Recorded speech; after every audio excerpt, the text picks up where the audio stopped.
presentation for the week is Nicole, and I've enjoyed. We've spent a lot of time, haven't we, Nicole, talking about free tuition, what it means, what it doesn't mean, and what it leads to, and all those kinds of things. Really enjoyed that. Nicole says, I would like to thank Mr. Wade for guiding me through this year to complete my thesis, my friends and family for always supporting me despite the struggles, and Ms. Haiti for being my advisor. So her title is Too Good to Be True, the Free College Mirage. Give me just a second, Nicole, to get the timer set up, and I will let you know when I'm ready. Do you want to see the timer? No need. Okay.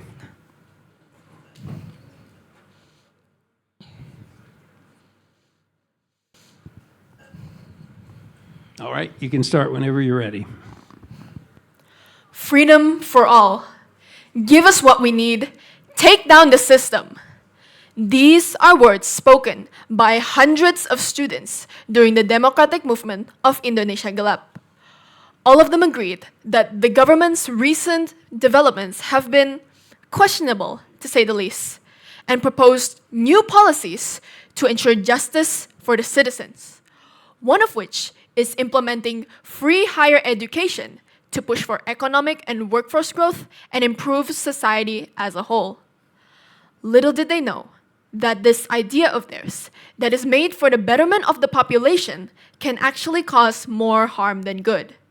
In fact, I believe that removing a key funding source can accelerate the collapse of the education system more than people realize. The idea of free education first sprouted in 19th century America due to increase in population as well as acceptance for certain ethnic groups, with it being suggested to ensure wider inclusivity and accessibility for students across America. This idea is then brought to life after World War II with the help of the Robbins Report. Unfortunately, people didn't take into account how the increase in population could cause a spurt in enrollment rates and make it harder for the government to financially support these institutions. Moreover, there has been a lack of funding support to keep these systems afloat, with some of the only solutions being taxing the citizens more or getting funds from third-party organizations. As time goes by, countries have begun to gain economic stability and thus are more confident in establishing this free education system. However, others are still hesitant due to the amount of effort it takes to put this idea into execution. To better understand the potential harms of free higher education, we must first clarify what tuition fees cover and the distinctions between private and state universities. Tuition fees refers to the cost of money to accommodate the cost of instruction, excluding living expenses bought personally by students, such as food, rent, or health insurance. In Indonesia, state universities are owned by the government and considered to be some of the most expensive in the country, unlike private universities that are owned by individuals or an organization. Despite having the basic elements of a functioning education, one of the main challenges that Indonesia's higher education still faces is its relatively high tuition fee. This causes financial debts and burdens that make it harder to even afford basic needs, especially for those from the lower class. And although plenty of scholarships are available, access to them is limited, as there are still plenty of local areas that lack these opportunities. Given these challenges, it's unsurprising that the idea of tuition-free has gained traction across Indonesia. A fellow citizen, Putri Hapsari, recalled a heartbreaking moment of watching her classmate cry due to them not being able to purchase the textbooks and workbooks necessary to participate in class. Moved by this experience, she firmly believes that free higher education could uplift lives, promote equality, and speed Indonesia's progress. However, although her hope is admirable, she may not factor in some of the serious risks and unintended consequences such policy could bring. For instance, where does the money to support these institutions come from? The reason why tuitions exist in the first place is because the government may not be fully able to subsidize for these institutions. Moreover, the price of tuition can also correlate with the value of knowledge accumulated, so reducing the price to zero can ruin people's perception of knowledge's value. Despite the potential benefits, free higher education is like eating candies on a daily basis. It feels like this will make people happy, but in the long run can cause dire consequences. Given these challenges, free higher education in Indonesia in the current era can be harmful for 3 different reasons. It becomes an economic burden, it can degrade the quality of education, and it can demotivate students from studying. There are multiple ways free higher education can be an economic burden. Firstly, free tuition can strain Indonesia's economy by diverting funds away from other vital sectors.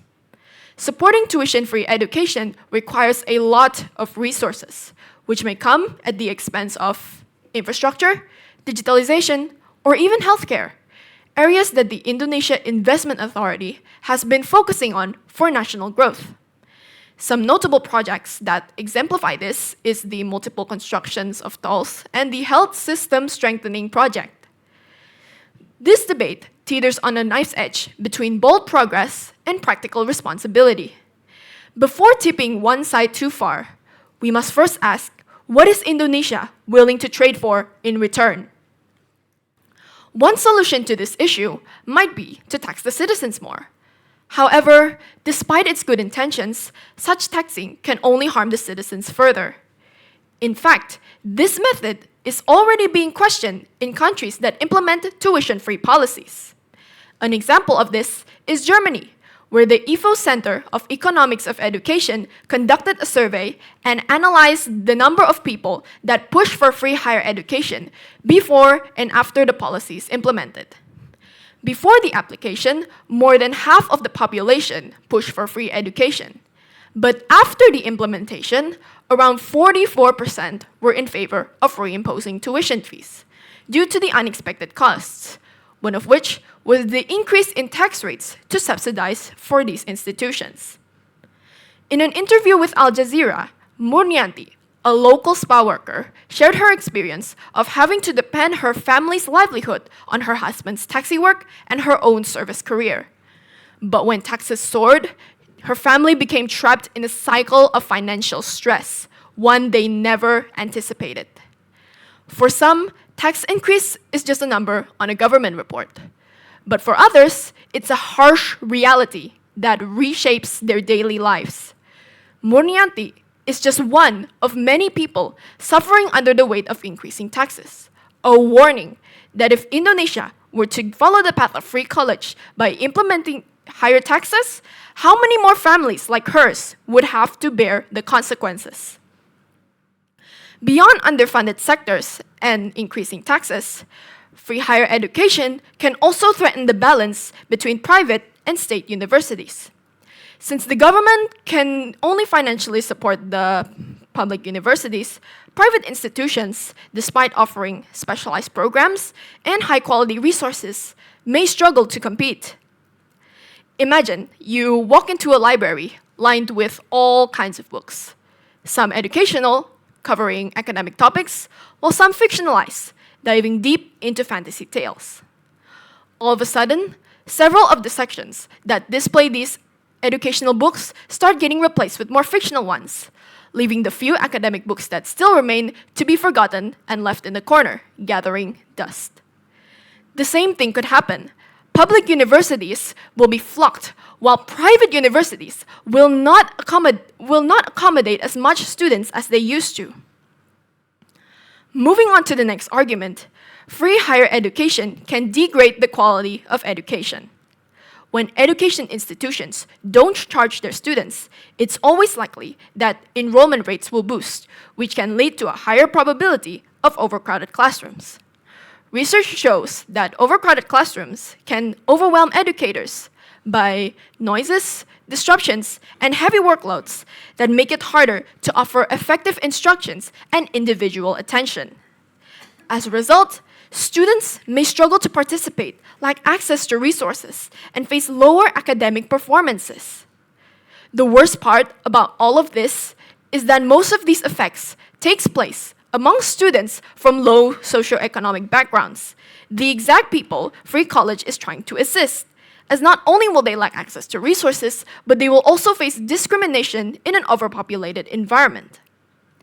A wise man once said that more means less. It's good to have more students gain access to education within the country, but it's equally as important to ensure that these institutions can accommodate the number of students. Besides the environment, free college can also degrade the quality of teachers as well. In a free college in Chile, research demonstrates that the number of students that dream to become a teacher has tanked throughout the years. What do you expect the future would look like with less performing teachers? As of currently, Indonesia is still struggling with maintaining a high-quality teaching profession, with high student-teacher ratios that can reach a number of 34 students per teacher, as well as low salaries that forces teachers to find side jobs to accommodate the lack of funds. The implementation of free college will only further exacerbate the issue, not only giving teachers a much harder time to do their jobs, but also pushing them away from tasks that are meant to help students gain more knowledge of the world around them. Famous singer Mike Murdoch once said, "Failure to prepare is preparing to fail." Indonesia's government should be ready to provide teachers with all of the necessities, so they will not be treated like unsung heroes, whose only task is to provide students with education without expecting anything in return. It's not just the quality of teachers and the environment that are reducing, but innovation as well. Education is a lifelong effort, and thus we must always update our body of knowledge. However, free tuition schools will mean lower quality education, and thus meaning lower budget for research and development. The standard of quality will reduce, and there will be less diversity and individuality of courses.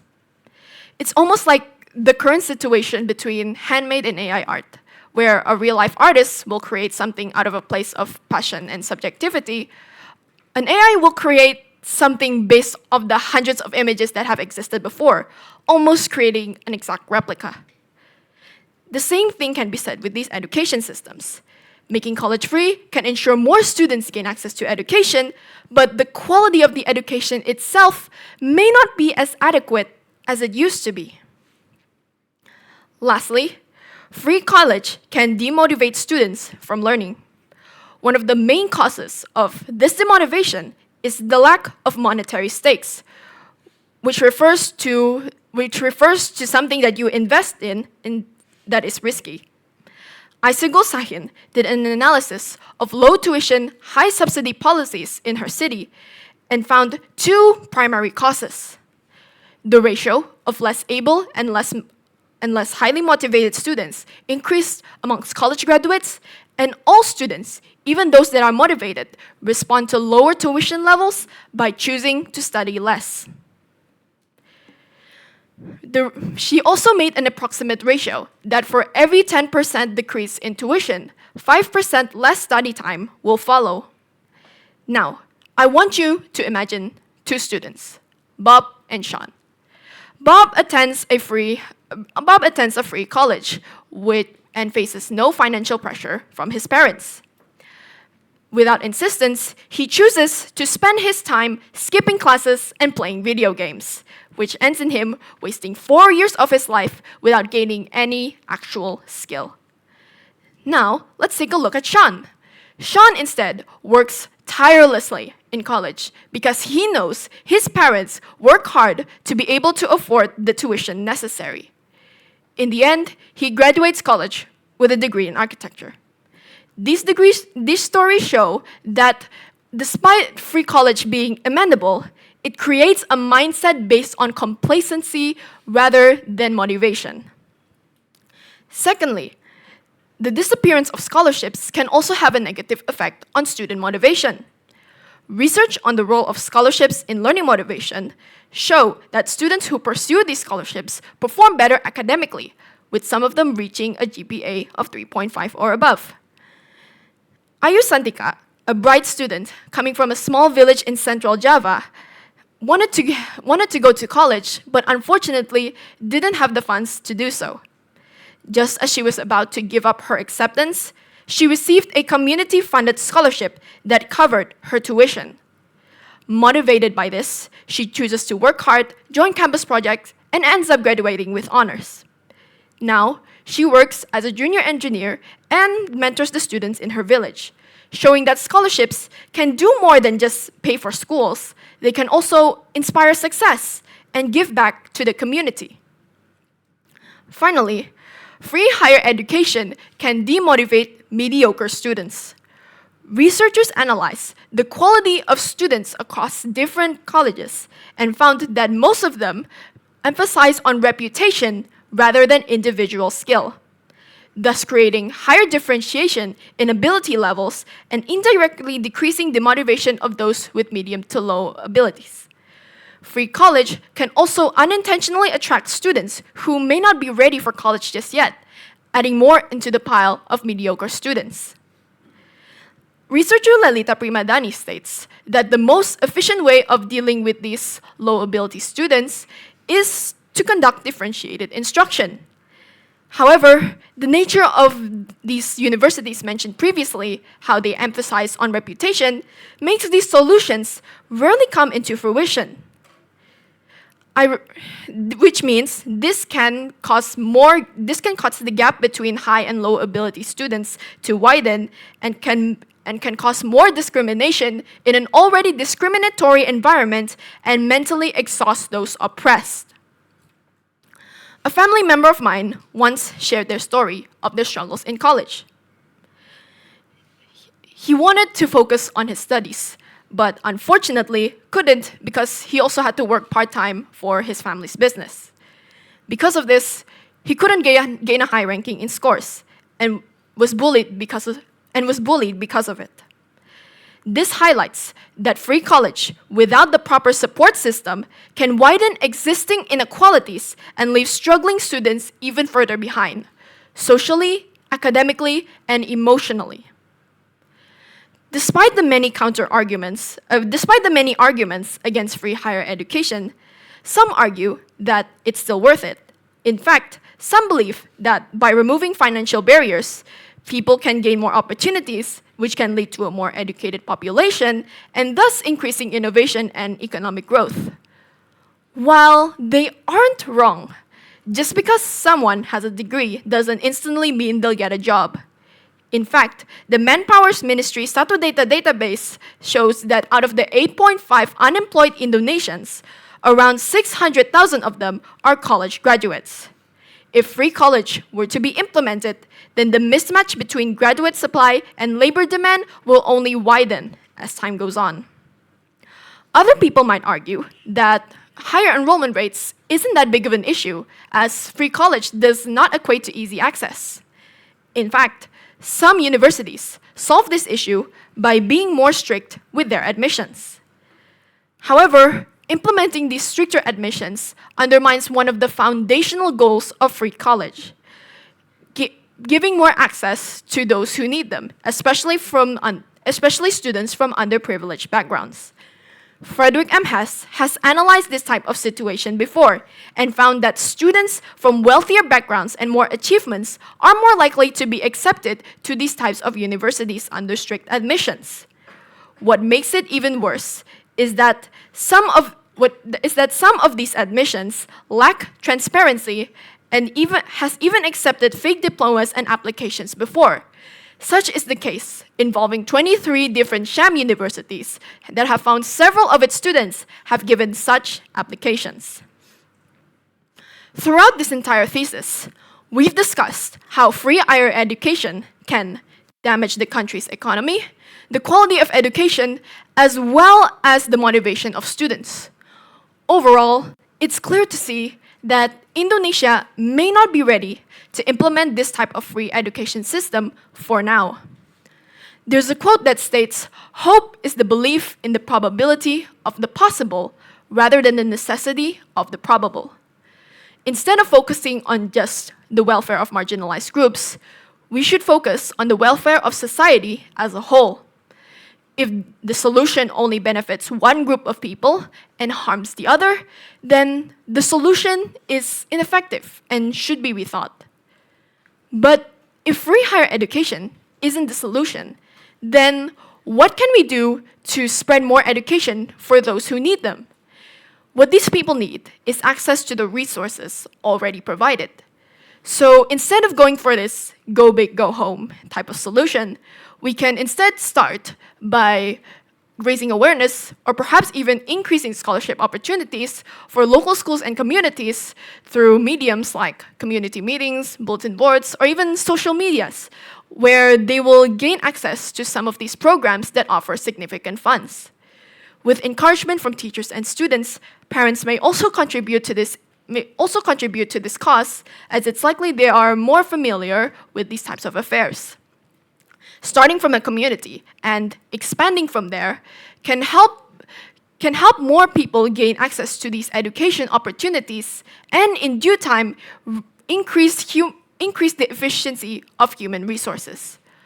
One small step for man is a giant leap for mankind. We can start by making the most of our efforts through small contributions and eventually ensure the welfare of our society in the long term. Thank you.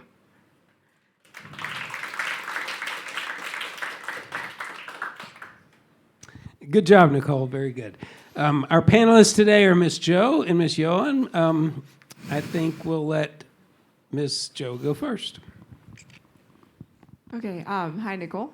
Thank you very much for your speech. That was a nice speech. Okay, so let's start with the first question. You were saying that, I think you didn't mention this in your speech, but then you did mention this in your paper quite a lot. Free tuition would lead to overcrowded classrooms, and that would mean that students will not be able to focus and the teachers will also have a difficulty in teaching. Now, can't this be solved by having admission tests? Like, wouldn't that be a filter to filter the overcrowdedness in the classrooms? Thank you for the question. Yes, admission tests can be used to filter these types of students. However, these admission tests have a standard, you could say, and these standards apply to almost like every student that wants to try to apply this university, right? So since these admission tests are more like accessible, you could say, then of course, okay, yeah, since it's more accessible, then of course the number of students that will be able to go to these tests will increase as well, which means that there will more likely be a higher number of students that can enter the university itself. So are you saying that there is a possibility for the universities to lower the standards because they want more students to come, or can you clarify? Yeah, universities can control the standards of these types of admissions. I already mentioned previously in one of my counter-arguments that there are some cases that these universities can implement stricter admissions. Wait, can I re-clarify the question? What you were saying is that, are you asking about how these universities should lower the standards of tuitions? And what I'm asking is, so they can have admission tests, right? And that would filter out that overcrowdedness. So they can filter the amount of students that they accept so that there won't be that overcrowded classrooms. Is that right? Yes. Okay. Okay, then let's finish it there. All right. Okay, and then you also said that more university graduates would lead to the risk of unemployment in one of your points. That there is, like, if you have too many people graduating college, then there is also the risk of unemployment. Is that correct? Okay, but then in your paper, you were saying in the context of COVID case, and I would say that it was COVID, and that is the time when everyone's struggling. Any kinds of companies, schools, etc. Everyone is struggling economically, so it would be fair that they won't get that much employment. What would you say? Well, yes, it's true, but there is also the possibility of there's also the possibility of jobs doing online. Like during here in the recent decade, there's been an increase of jobs relating to technology or perhaps networking, you could say. So I think those types of jobs also increase. So I would say, even though I do agree with your sentiment that COVID is kind of a special case, but there's also some factors that I had to consider to be able to put in this thesis. And what are the factors, if I may know? I already mentioned just now, there are some jobs that relate to technology and such, and because of that, I still think we should consider the students, the college graduates that maybe are trying to pursue for these types of careers that are related with the technology. Okay.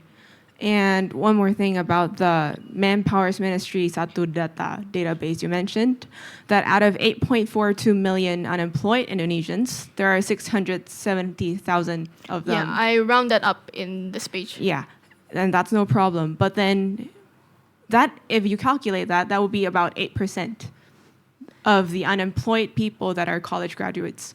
Do you think that that's a significant number? Yeah, I think that's a significant number. I still think that's a significant number considering the fact that the people who oppose this statement are trying to ensure that more citizens, or at least a majority of those that want to pursue these types of careers, want them to at least get a job and even try to push for economic growth. So the fact that there's still a significant number of students that are college graduates that don't get these jobs should be pretty notable. Okay. Then you also mentioned about Germany being one of the countries that offer free tuition, correct? Mm-hmm. Then why do you think Germany still do this free college tuition until today? Well, Germany is, compared to Indonesia, I would say Germany is way more financially stable and thus have been able to at least uphold their standard of education for such a while. But as I mentioned previously, there have already been certain cracks that have appeared with the system. The reason they haven't abolished this system yet is because there have still been multiple ways of them being able to uphold this free education system. Whereas for Indonesia, we're facing a lot of economic issues like corruption, nepotism, and all that financial crimes, you could say. So I feel like with the unstable economic situation that our country is having right now, I feel like it's incomparable if we were to, for example, if we were the what-if case that we were to implement this free education system and then compare it to Germany. Okay, then in that case, in the future, let's say Indonesia becomes this, hopefully, and we pray that Indonesia will have less corruption, economic stability, and all that. Do you think that we can then implement this free college tuition? No, I feel like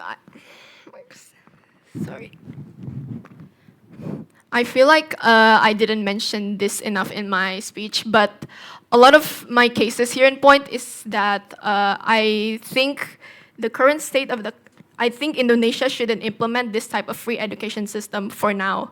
I think that in the future, if the economic situations are improved and maybe other systematic issues, then Indonesia can maybe implement this type of free education system. Because the thing is, I do understand where the opposing view is coming from with implementing this free education system. But the thing is, if we think about this logically, Indonesia still has a lot of issues it needs to resolve before being able to move to this big scale plan. And even before moving to this big scale plan, I believe they should do a bit of a test run first, you could say. And I believe that's why. For the current situation, Indonesia shouldn't implement this free education system. Okay, one last question. Then, if not free college tuition, can Indonesia then, in this current state, add more scholarship opportunities? Just like how you endorse how scholarship would be a lot more better option than free tuition. Well, yes, that can be good. I think it's more of the case of increasing access to these opportunities, not increasing the number of scholarships themselves. Because from what I've noticed in research, is that a lot of the scholarships presented in Indonesia are mostly performance based, and thus the need-based scholarships that are mostly for the underprivileged students are usually not as evident as the performance-based ones. And that's why in my conclusion, in my call to action, I stated that I think it's best for not just the citizens themselves. I also believe that the government should contribute to improving the educational situation. They should improve access to scholarships and maybe reach some more rural areas and even local communities.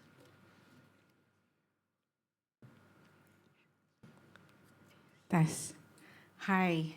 Hi. I don't think we've ever met before, but I want to give you my appreciation, to be honest with you. As an educator, I'm glad that somebody brought this topic up.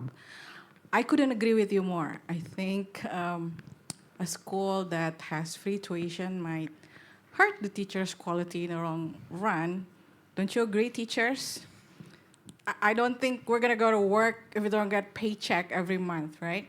So thank you for bringing this up. Now, I think I only have one question for you, since I don't want to make everybody late for their carpool. If you ever publish this thesis somewhere in the media, do you think most people, would there be more people agree with you or more people disagree with you? Thank you for the question. Now, I know this topic is really controversial, especially in regards to there's already a lot of democratic movements pushing for free higher education. So I would imagine if this were to be publicly published, then I think there will be a lot of people disagreeing with me, I would say, because a lot of Indonesians right now are more into a socialist movement kind of perspective. So, but I wouldn't say that the number of people who agree with me is low either. I still think there are several people that agree with me and think of this in a more broader approach. Not to say the opposing side doesn't think that way. I think the opposing side takes a more idealistic view compared to the side I'm agreeing with, which is slightly a bit more logical in a sense. So yes, I do think there will be a lot of people disagreeing with me, but I also think there will be a lot of people supporting this thesis. Okay, thank you. And I really like the way you respond to all the questions asked to you. I think you're very eloquent and you know what you're talking about. So thank you. And since I think I can fit in one very quick question, and that maybe you can add this into your thesis, maybe. What do you think is the appeal of higher education for people so that they would do anything that they can to go to certain college or certain universities, you think? Well, once people graduate for primary schools, obviously they want to find jobs in a sense, basically gain money for their own or supporting their families and all that. And in order to get jobs, you obviously need the skills. And to get these skills, usually more specific skills for the jobs that you want to accomplish, there's universities. Universities have several different courses, several different subjects of various different career options, you could say, for these people. And because this is sort of a middle gateway between oh, you already graduate primary school, now it's time to move on to the next step. This is the middle gateway that can give you an advantage later when you are finding a job and gaining funds. And that's why I believe people want to implement this free higher education system, because like, why should we pay more for something that is meant to help us gain money later in the future, in a sense? So in short, it's to get a better life, correct? In a way, In a way. economic, financial way. Yeah. Is higher education the only way? So what I'm trying to say is, could it be that if our government have ways that can show here's some ways that you can get a better life economically or financially without having to pursue higher education? Could that be another solution to these challenges for people to get higher education, but they don't have enough money for that?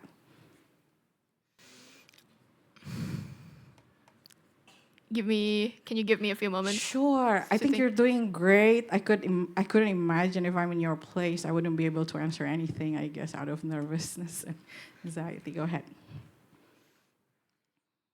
Just to re-clarify the question, you are asking if there are certain other alternatives to to be able to produce wealth, in a sense. Yeah, to get a better life economically. Maybe people would stop just relying upon the higher education. I don't need to go to college, for example, to work somewhere or to do what I want. Well, it's true in a sense. Your statement is correct.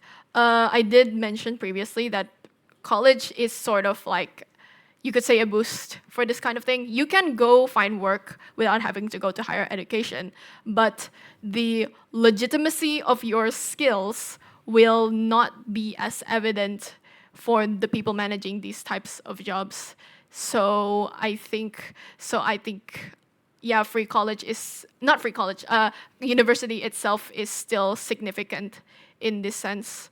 So in terms of the solution to find another alternative, I haven't really thought that deep into it yet. I think, like, yes, it's still possible to find jobs without university, but as of now, there isn't like one solid, decent alternative to this type of situation. Okay, thank you. Thank you, Mr. Strickland.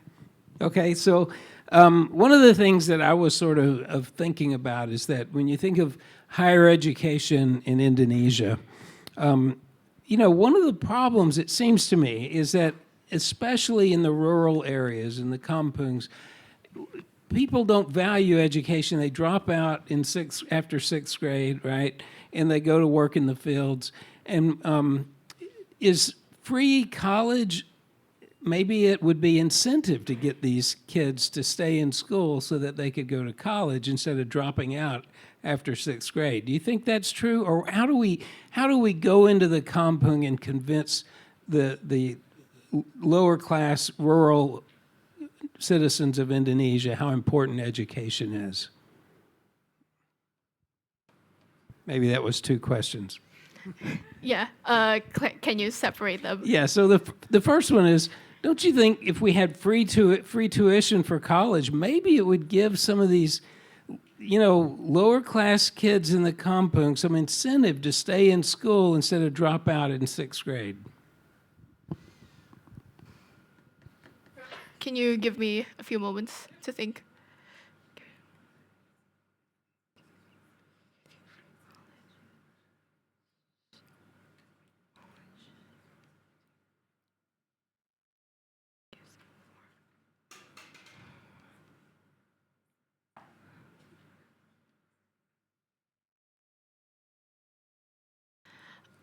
Thank you for the suggestion. Now, for the question, I do think that this is also related to my second argument regarding the quality of the education itself. Now, this is based on my perspective, but having a having to still have to pay for the primary school, but then having free tuition, free higher education later. I think for some people that will seem kind of unfair in a sense. And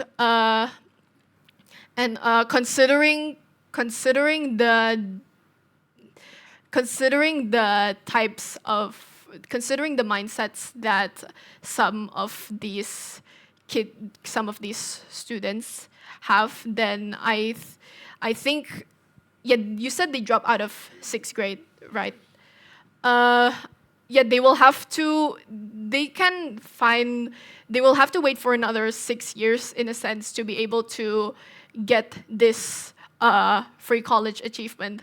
So get a what if scenario, and there is free universities in Indonesia, and then this gives the incentive for some of these primary school students to stay. And then once they graduate, for example, they want to take a degree in like economics, for example. But because the implementation of this free college, then the quality of the education itself isn't up to the standards that these students might initially like expect in a sense. So yes, it can give them more incentive to stay later, but then once they actually gain the reward, it's like, oh, the quality isn't as high as the maybe people seem to make it seem. So what do we do?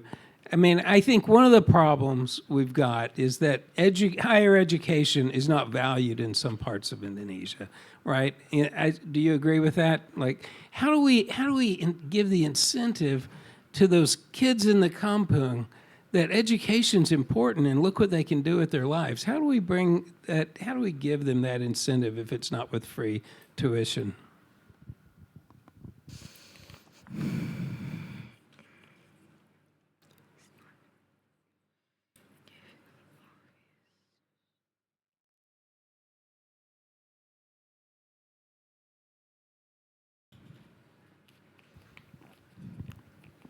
Can you give me a few minutes to think that through? Yeah, we're kind of out of time, but yeah, you can. I know it's a little outside the topic of your thesis, but I'm just curious. What do we do?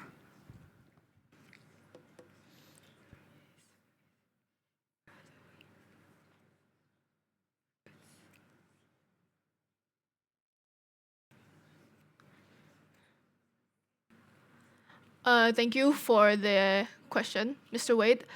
I believe one way to be able to increase incentive of the students is, in a sense, create a mindset for them that helps make them think that they are a welcome part of the society in a sense, and as part of that society, everyone has to work together to contribute to make it better in a sense. So although education might be perceived badly as of now, maybe creating a positive mindset, for example, like having these kids think that, oh, we learn these things, so we will be able to help more people later in the future, in a sense. So creating this type of mindset can help these kids sort of become more open-minded and maybe even more motivated to learn because, well, they can leave a positive impact in the society, in a sense. Okay, thank you. Time's up. Good job, Nicole. Thank you so much. Okay, so what we'll do to finish off, Nicole, family and friends will join over here for photographs and panelists, and then we'll start first thing at 9 o'clock Monday morning with Nicole, the other Nicole maybe. I don't remember. Anyway.